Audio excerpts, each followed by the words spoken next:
Welcome to Sword Sharpening, a daily scripture reading from Monumental Grace. Our objective is to help people struggling with suicide follow Christ, replacing their despair with His divine purpose, transforming their darkest moment into a beacon of His light as they encounter God's monumental grace. I'm Chuck Kelly, and the purpose of the Sword Sharpening podcast is simple: to slow down, stay in one book of the Bible, and sharpen our knowledge and usage of Scripture through repeated exposure to the Word. Each day, for 1 month, we read the same book of the Bible together. Not to rush through God's Word, check off a list, or complete a Bible in a year plan. We want to know Scripture deeply, faithfully, and accurately. As God's Word is repeated day after day, patterns emerge, doctrine becomes clearer, convictions deepen, and truth settles into the heart. We learn it and know it like never before. The author of Hebrews tells us in chapter 4, verse 12, "For the word of God is living and active and sharper than any two-edged sword." So wherever you are, driving, working, praying, or sitting quietly with your Bible open, let the Lord use His word to renew your mind, strengthen your discernment, sharpen your conviction, and conform you to Christ. As we continue reading the book of Philippians, we are reading out of the MacArthur Study Bible, and we're reading about historical and theological themes. Since it is primarily a practical letter, Philippians contains little historical material. There are no Old Testament quotes, apart from the momentous treatment of Paul's spiritual autobiography. There is likewise little direct theological instruction, also with one momentous exception. The magnificent passage describing Christ's humiliation and exaltation contains some of the most profound and crucial teaching on the Lord Jesus Christ in all of the Bible. The major theme of pursuing Christ-likeness as the most defining element of spiritual growth, and the one passage of Paul in his own life, is presented in chapter 3. In spite of Paul's imprisonment, the dominant tone of the letter is joyful. Interpretive challenges. The major difficulty connected with Philippians is determining where it was written, as we discussed earlier. The text itself presents only one significant interpretive challenge: the identity of the enemies of the cross, which we'll discuss tomorrow. I hope this helps you as we study the book of Philippians. This is Sword Sharpening, and we will be reading from the Legacy Standard Bible translation. Let us hear the word of the Lord. Philippians, chapter 1. Paul and Timothy, slaves of Christ Jesus, to all the saints in Christ Jesus who are in Philippi, with the overseers and deacons, grace to you and peace from God our Father and the Lord Jesus Christ.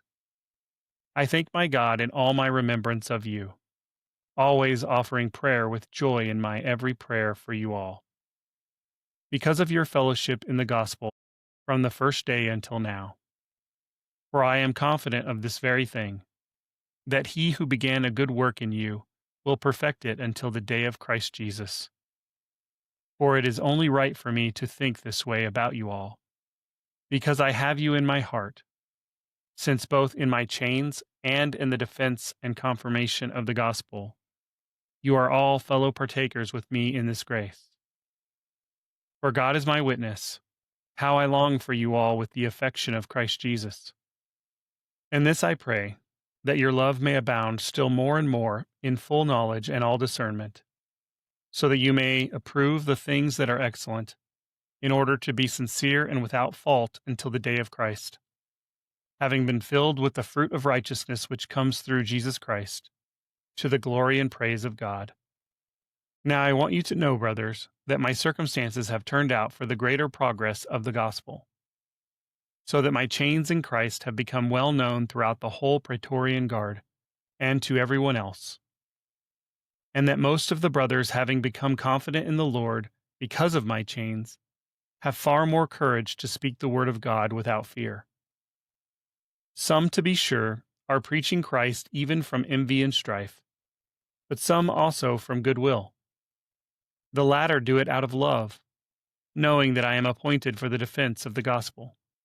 The former proclaim Christ out of selfish ambition, rather than from pure motives, thinking to cause me affliction in my chains. What then? only that in every way, whether in pretense or in truth, Christ is proclaimed. And in this I rejoice. Yes, I will rejoice.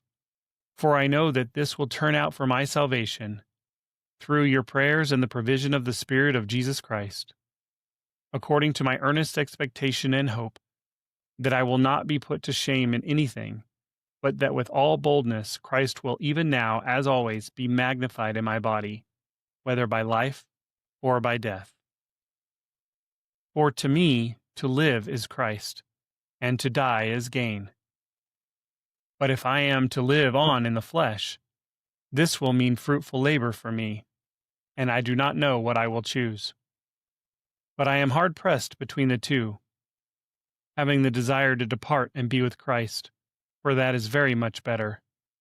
Yet to remain on in the flesh is more necessary for your sake. And convinced of this, I know that I will remain and continue with you all, for your progress and joy in the faith, so that your reason for boasting may abound in Christ Jesus in me, through my coming to you again. Only live your lives in a manner worthy of the gospel of Christ, so that whether I come and see you or remain absent, I will hear about your circumstances, that you are standing firm in one spirit, with one mind, contending together for the faith of the gospel, in no way alarmed by your opponents, which is a sign of destruction for them, but of salvation for you, and that too from God. For to you it has been granted for Christ's sake, not only to believe in him, but also to suffer for his sake, having the same struggle which you saw in me, and now here to be in me. Chapter 2.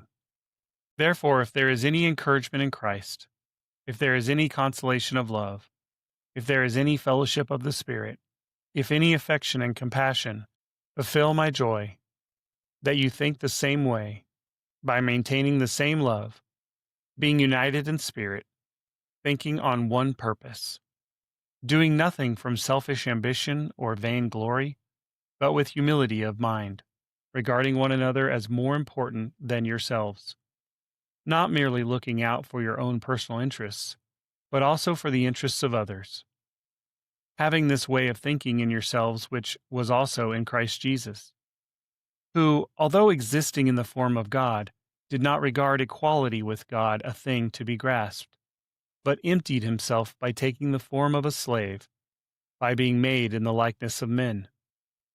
Being found in appearance as a man, he humbled himself by becoming obedient to the point of death, even death on a cross. Therefore God also highly exalted him, and bestowed on him the name which is above every name, so that at the name of Jesus every knee will bow, of those that are in heaven and on earth and under the earth, and that every tongue will confess that Jesus Christ is Lord, to the glory of God the Father. So then, my beloved, just as you have always obeyed, not as in my presence only, but now much more in my absence, work out your salvation with fear and trembling, for it is God who is at work in you, both to will and to work for his good pleasure. Do all things without grumbling or disputing, so that you will be blameless and innocent, children of God, without blemish, in the midst of a crooked and perverse generation, among whom you shine as lights in the world, holding fast the word of life, so that in the day of Christ I will have reason to boast, because I did not run in vain, nor labor in vain.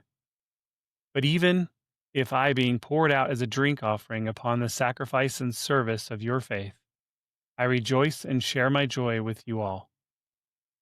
And you also rejoice in the same way and share your joy with me.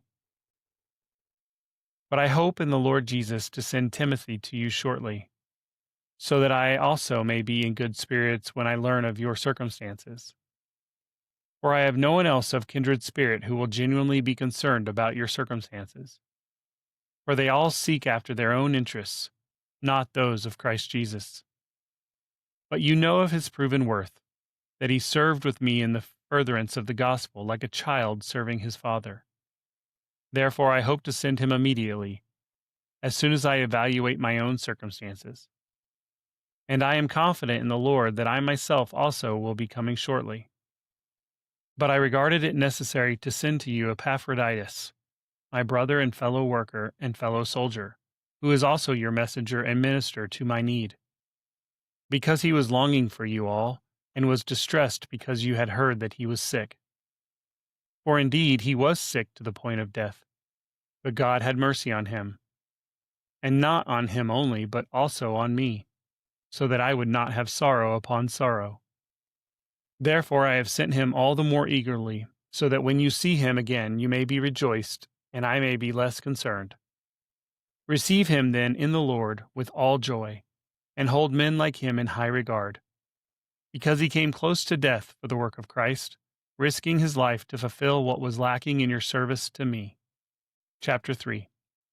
Finally, my brothers, rejoice in the Lord. To write the same things again is no trouble to me, and it is a safeguard for you. Beware of the dogs, beware of the evil workers, beware of the mutilation. For we are the circumcision, who worship in the Spirit of God, and boast in Christ Jesus, and put no confidence in the flesh. Although I myself might have confidence even in the flesh, if anyone else has a mind to put confidence in the flesh, I far more. Circumcised on the 8th day, of the nation of Israel, of the tribe of Benjamin, a Hebrew of Hebrews. As to the law, a Pharisee. As to zeal, a persecutor of the church. As to the righteousness which is in the law, found blameless. But whatever things were gained to me, those things I have counted as loss for the sake of Christ.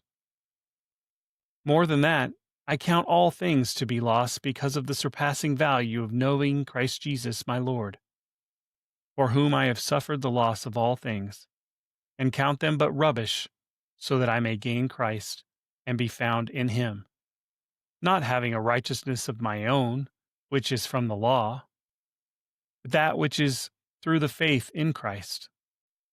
More than that, I count all things to be loss, because of the surpassing value of knowing Christ Jesus my Lord, for whom I have suffered the loss of all things, and count them but rubbish, so that I may gain Christ, and be found in him, not having a righteousness of my own, which is from the law, but that which is through faith in Christ, the righteousness which is from God upon faith, that I may know him, and the power of his resurrection, and the fellowship of his sufferings, being conformed to his death, in order that I may attain to the resurrection from the dead.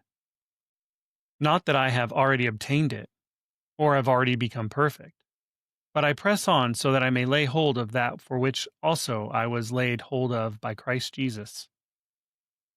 Brothers, I do not consider myself as having laid hold of it yet, but one thing I do, forgetting what lies behind and reaching forward to what lies ahead. I press on towards the goal for the prize of the upward call of God in Christ Jesus. Let us therefore, as many are perfect, think this way, and if in anything you think differently, God will reveal that also to you. However, let us keep walking in step with the same standard to which we have attained.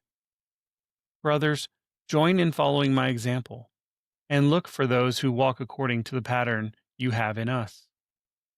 For many walk, of whom I have often told you, and now tell you even crying, as enemies of the cross of Christ, whose end is destruction, whose God is their stomach, and glory is in their shame, who set their thoughts on earthly things. For our citizenship is in heaven, from which also we eagerly wait for a Savior, the Lord Jesus Christ, who will transform the body of our humble state into conformity with the body of his glory, by his working through which he is able to even subject all things to himself. Chapter 4. Therefore, my brothers, loved and longed for, my joy and crown, in this way stand firm in the Lord, my beloved. I urge Euodia and I urge Syneth to think the same way in the Lord. Indeed, I ask you also, genuine companion, Help these women who have contended together alongside of me in the gospel, and also Clement and the rest of my fellow workers whose names are in the book of life. Rejoice in the Lord always. Again, I say rejoice. Let your considerate spirit be known to all men. The Lord is near. Be anxious for nothing, but in everything by prayer and petition with thanksgiving, let your requests be made known to God. And the peace of God, which surpasses all comprehension, will guard your hearts and your minds in Christ Jesus.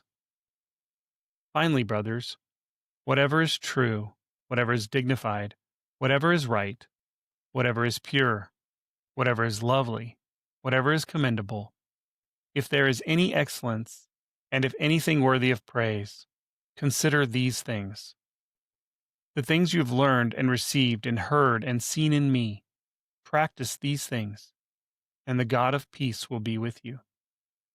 But I rejoiced in the Lord greatly, that now at last you have revived thinking about me. Indeed, you were thinking about me before, but you lacked opportunity. Now that I speak from want, for I learned to be content in whatever circumstances I am. I know how to get along with humble means, and I also know how to live in abundance. In any and all things I have learned the secret of being filled and going hungry, both of having abundance and suffering need. I can do all things through him who strengthens me. Nevertheless, you have done well to fellowship with me in my affliction. And you yourselves also know, Philippians, that at the first preaching of the gospel, after I left Macedonia, no church fellowshipped with me in the matter of giving and receiving but you alone. For even in Thessalonica, you sent a gift more than once for my needs. Not that I seek the gift itself, but I seek the fruit which increases to your account. But I have received everything in full and have an abundance. I have been filled, having received from Epaphroditus what you have sent, a fragrant aroma, an acceptable sacrifice, pleasing to God. And my God will fulfill all your needs according to his riches in glory in Christ Jesus. Now to our God and Father be the glory forever and ever. Amen. Greet every saint in Christ Jesus. The brothers who are with me greet you. All the saints greet you, especially those of Caesar's household. The grace of the Lord Jesus Christ be with your spirit. You have been listening to Sword Sharpening from Monumental Grace. Continue in the Word today. Read it carefully. Meditate on it prayerfully. Return to it repeatedly. Hide it in your heart and remain watchful in your walk with Christ. As Paul writes in his second letter to Timothy, all Scripture is God-breathed and profitable for teaching, for reproof, for correction, for training in righteousness, so that the man of God may be equipped, having been thoroughly equipped for every good work. If this daily Scripture podcast has encouraged you, share it with someone who needs more of God's Word in their life. May the Word of Christ dwell in you richly. Until tomorrow, put on the full armor of God, stand firm in the faith, and keep your sword sharp.